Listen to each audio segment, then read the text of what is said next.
मुल्क में फौरी इंतखाबात के क्या नताइज होंगे? किस पार्टी को कितने फीसद वोट मिल सकते हैं?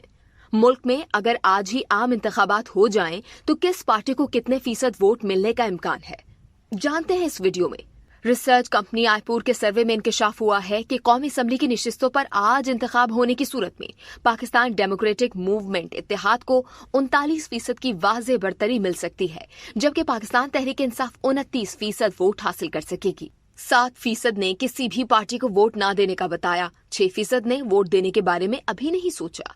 Institute for public opinion research की जानिब से हाल ही में सर्वे किया गया, जिसमें मुल्क भर से 2000 से ज्यादा अफराद ने हिस्सा लिया।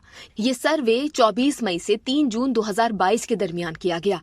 आज इंतखाबात होने की सूरत में 29% वोटर्स ने पीटीआई को वोट देने के लिए पसंद किया, जबकि 25% ने नून लीग को वोट देने का कहा, 9% ने पाकिस्तान पीपल्स पार्टी, 3% ने जमीयत उलमा इस्लाम फे, 3% ने टीएलपी, 2% ने जमात इस्लामी, 2% ने एमक्यू पाकिस्तान, जबकि 1% ने अवामी नेशनल पार्टी को वोट देने का इम्कान जाहिर किया।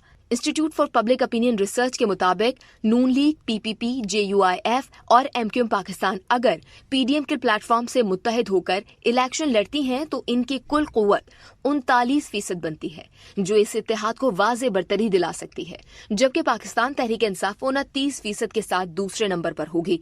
सर्वे में 1% पाकिस्तानी ऐसे भी हैं जो सियासी जमातों को उनकी कारकर्दगी की बुनियाद पर वोट देने का इजहार कर रहे हैं, जबकि 7% का कहना है कि वो किसी पार्टी को भी वोट नहीं देंगे। 6% के मुताबिक उन्होंने किस सियासी जमात को वोट देना है, इस बारे में अभी फैसला नहीं किया। मजीद जानने के लिए सब्सक्राइब कीजिए डेली जंग यूट्यूब चैनल और लाइक कीजिए हमारा फेसबुक पेज।